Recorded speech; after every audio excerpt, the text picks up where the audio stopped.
Welcome to the Tabletop Treehouse, our horticultural hideaway. I'm Chris. I'm Dennis. And I got that right, so there. Yay! I wasn't sure that I was going to say that right. We like to give ourselves tongue twisters every once in a while. Yeah, why not? What door should we open today? Probably the other one from last week, right? Yes. It's kind of like that little greater than symbol, or prompt symbol, if you will. The prompt symbol, that's got to be what it is. Yes. All right. Let's take a dive. We'll be right back.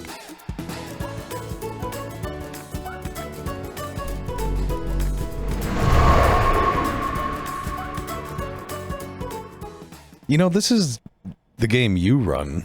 I know, my hands are covered in red. I'm the game master. I don't usually get to be on the other end of it. There's so much red. So much red. Okay, so as we do at the treehouse here, we start with the story that will lead into the topic. The story is about our Delta Green game. Delta Green, if you're not familiar, is... what's the word I want here? If you want the quick of it, you're a bunch of spies that work for the government dealing with cosmic threats. Cosmic threats, thank you. I wasn't sure what... I was about to say Cthulhian, but it's not quite that. Yeah, cosmic horror threats. It does use the Cthulhu mythos in a lot of cases, but it is definitely cosmic horror-y type threats. Yeah. And let me tell you, man, people are probably some of the most dangerous things that are actually out there. Yeah. I mean, that's true in most stories. Yeah, people right? do terrible things. Especially in Delta Green. So, in this case, there was just a ritual sacrifice made by the PCs to cleanse the house that they were at of an evil presence. That's right. The player characters went and hunted down a serial killer. A serial killer, and then murdered them ritualistically to cleanse the house, because that was the only way that they could do it. A human trafficker. Human trafficker. That's right. It wasn't serial killer. Yeah. That's correct. It was still cold-blooded murder. Yeah, I mean, the person's crime doesn't justify what we did. That's true. And I realize that now after seeing what I just saw. Yeah, it's all fun and games until you're there. Well, and you know, when you're playing the game and you're in those moments, there's this, you know, you get to these choices, these forks in the road where you don't really want to go down either path. Nope. But you can't just stand there, because otherwise you just get steamrolled. Yeah. And you didn't have to do it. You all as a group chose to do that. Well, yeah, we could have gone the other path, but based on our group's, you know, inclinations and morals, if we were going to call them that, you know, that was the path we decided to go down. We wanted to remove the influence on the house, and this was how we learned how to do it. So after it happened, I went around the table and asked each player how their character felt about what they had just done. That prompted them to dive into their characters and how they felt and who they were and what this did to them mentally. Some of them were trying to justify it. Some of them were trying to help others by saying in a mantra-like way it had to be done, and was questioning whether they were saying it for the person or for themselves. It had to be done. It had to be done. It had to be done. It had to be done. It was really good, but it was also heartbreaking in a lot of ways. And then of course the police siren started going off, because it was like 3 a.m, but the neighbors were nosy, and I rolled out in front of the table and Mrs. McGillicuddy. Yeah, I rolled under a 20. Somebody would have noticed and called the cops, and I rolled a 17, so that burned all their FBI aliases. Right, but we were mostly done at that point. Yeah, you've been using some of the people have been using those aliases since the beginning of the game. That's very true. That's very true. Those are just gone now. Yeah. And they're not exactly easy for the boss lady to bring back, but that's not the point. The point is about the prompt. Right. The prompt created this pretty intense role-playing moment from everybody at the table for that scene, and it was really intentional by me and really well played by the players. Yeah, Chris gave us a really great opportunity to dive into our players' psyche, for, you know, to put it in a way, and I think everyone at the table really shined at the moment, and it also gave everybody an opportunity to really shine in a very, like, even with it being a very tense and like dark scene, it was a very comfortable acting situation. Yeah, I mean, that group of players is there to do that stuff. Right, but like everybody's bought into the game. Right, yeah. They're bought into my style, which is I will ask those questions not infrequently. Right. It's not like every 5 minutes, but it's like, you know, once or twice a game it happens, and once or twice every 4 hours it happens. As a table runner, like, it allows you to get a sense of where the table's at, maybe a little bit above as it bleeds into what their character's saying. But then, yeah, equally, it just gives the players an opportunity to say, hey, this is where I'm at. This is how my character's feeling. You know, I was pissed off, Sophie, when you said we had to turn left. That kind of stuff. Yeah. So we are talking about prompts. A prompt in an RPG is a question or an invitation from the GM or the game that asks the player to add meaningful material to play, such as a detail about the world, their character, a relationship, the current situation, the stakes, or what is going to happen next. It's a lot, but it's one of the most powerful tools in the game master's quiver for making things happen at the table. It can take a lot of pressure off of you as a game master too, because it's putting the dice or putting the cards or however you want to however you want to say in the player's hands. Like, here, this is your opportunity to come up with stuff. Have fun with it. Show me what you want to do. Plus, I never want the game master to narrate at me. Yeah, no, what I'm thinking or feeling or anything like that. That's a big no-no. So yes, I feel like there's only benefits to asking somebody how they feel or what they're thinking or what they're going to do or things like that. Maybe if it's a mind-affecting situation, you'd be right. Like, there's situations for it, and if you're doing descriptive text, obviously you're narrating. But no, like, you don't want to tell a player, like, oh, you walk into this room and you see, blood on the walls and suddenly you're on the floor crying. Yeah. And like, unless that's an effect that's some, magical effect or something, you let them decide if they fall to the floor crying. Yeah. I mean, we could talk about those edge cases of like involuntary reactions that characters might have. It's like when they fail like a fright check or whatever, in whatever game you happen to be fright, playing. Sanity, but even then, willpower. Even then, I'm more interested in asking the player how their character reacts. Yeah, like you might say to them, okay, you're terrified. How do you react? Yeah, and that's a very easy, quick prompt. What does terrified look on you in this moment? Yeah. Delta Green does a pretty good job of asking those, letting the game master ask those questions to the character about their fight or flight response when certain sanity checks are failed. Yeah. I think it does a great job, absolutely. So we're going to talk about 6 types of prompts. I'm sure there's more, but it's kind of the ones that I mentioned in that opening. We're going to talk about situation, stakes, relationships, tone and genre, PC priorities, and action. Yeah. Situational prompts. What is happening right now? What is the first sign that a problem is worse than everyone thought? Yeah, that's a great one. Like, if you walk into a room and you see, I describe a bunch of bad stuff, like there's a body on the ground, it's bleeding, you're not sure if they're alive or not, you see that the door has been broken open, you can see light in the distance moving towards you. Then I ask you the question, what is the first sign that this problem or situation is worse than everyone thought? The body starts moving. Sure, right? Yeah. So now they're not even dead. They might still be alive, and either you have to save them or they're undead, and it's even worse. Right. Yeah. And the game master can make a choice at that point. Yeah. It allows for that kind of interplay between players and GM to actively build the story in the moment, kind of thing. So the idea is that the prompt is about what is going on currently in the situation, how to let the players add to what's going on in the situation. And these are leading questions. If you're not familiar, those are questions that have a fairly narrow set of answers based on the fact that you funneled it in a specific direction. You don't want to give your players necessarily a blank slate of, hey, what's going to happen next? Because then you'll be, surfing in Hawaii or something. Your next one is stakes. This is essentially why something matters. A prompt might end up being, what are you afraid will happen if you fail or lose your nerve? Oh, it's from the Carve from Brindlewood games. It's one of my favorite prompts in all of existence. It was the thing that made me fall in love with the idea of the prompt. Yeah. This is one of the day moves, I believe, right? The day move asked this question. Yeah. Some other versions of the game asked this question.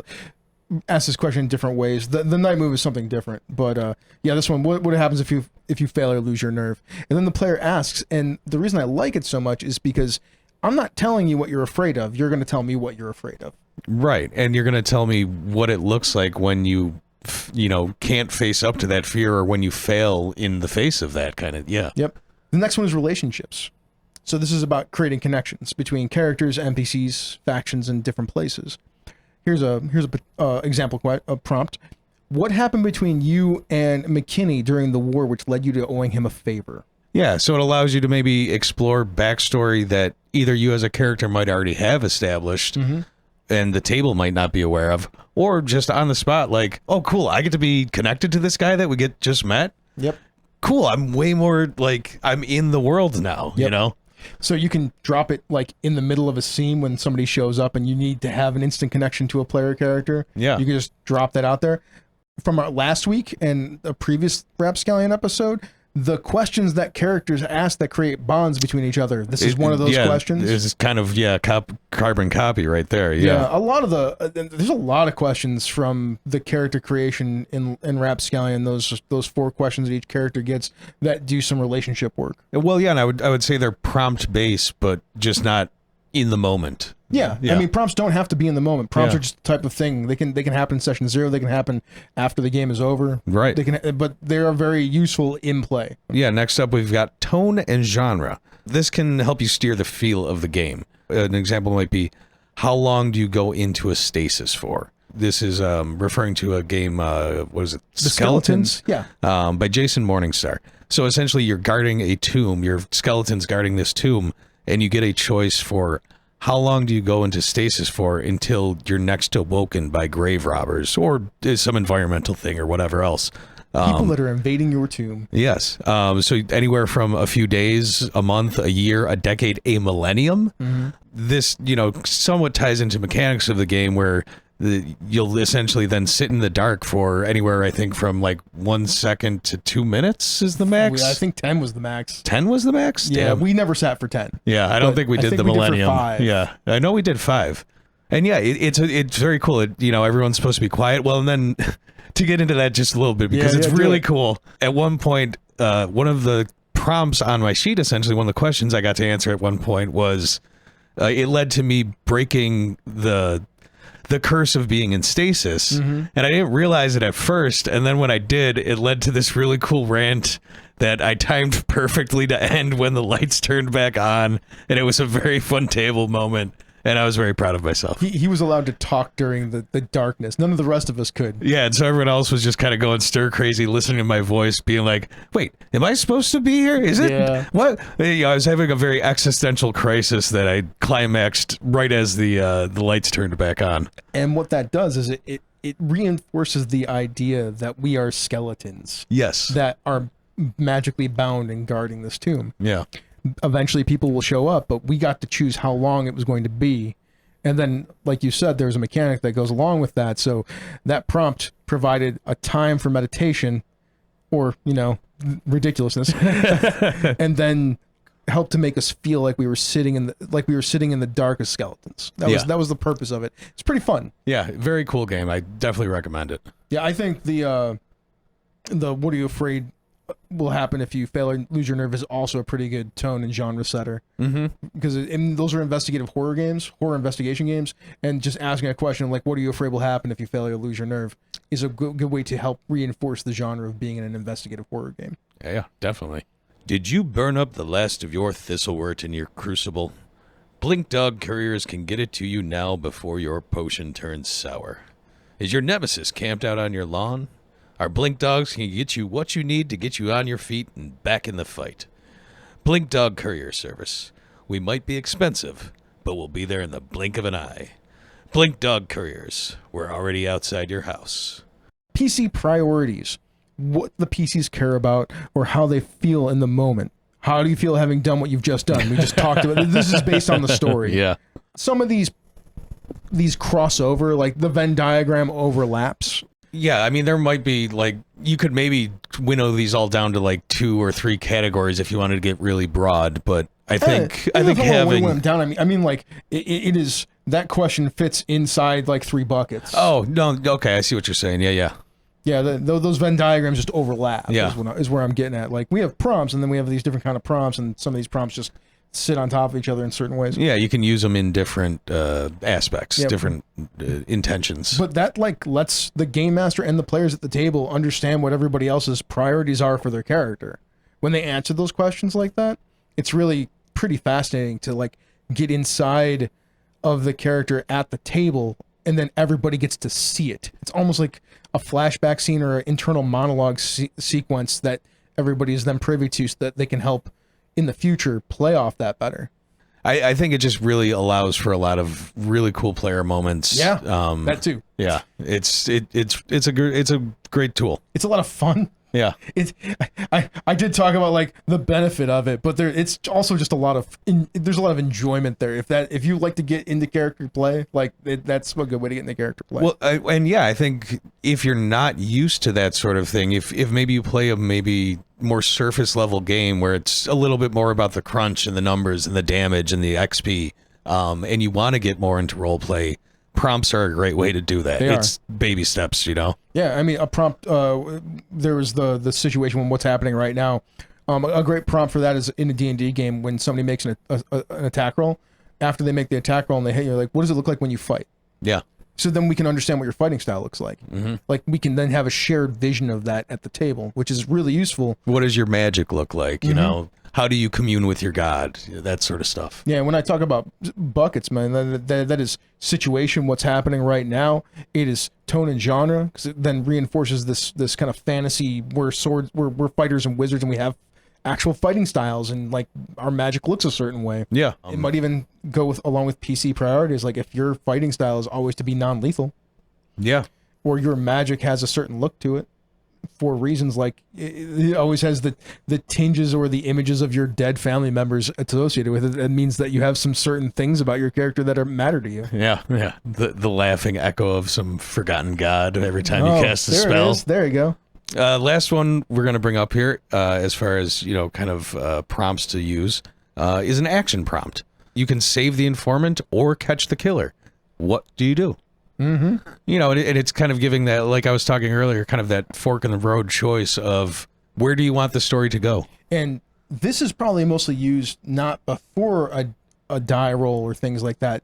This is used as a consequence of a die roll. Right. Or your randomizer. Yeah, like maybe this is a success with a complication or a complete failure. You as the GM are then giving this prompt to still give some kind of ownership and authority to the players. For instance, do you want to get bit or save Colin from getting bit on the arm? See an early episode about Dennis's character Slippery Jim getting zombie bit on the arm. Yeah, but now he's got a mechanical arm, which his new friend is very interested in. Very interested in.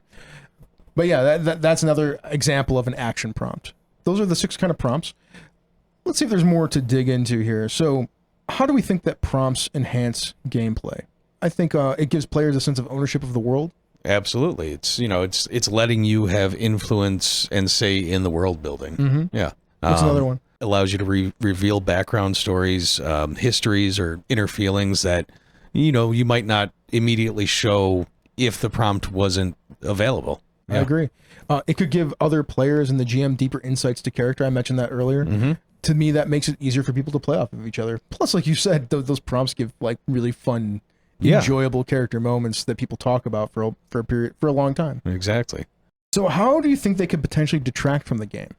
It's going to be a bit more case by case, I suppose, depending on how you utilize them and the players at your table. And if you have a more reserved player, they could perhaps feel a bit put upon or even left out if they're not as willing to engage with the prompts. That is true. Yeah. There are some people that are just not there for that kind of play. Yeah. They're more interested in the numbers and the crunch and moving folks on a map and the mechanical in their own personal minds of killing monsters. Right. Yeah, yeah. And that's okay. There's nothing wrong with that.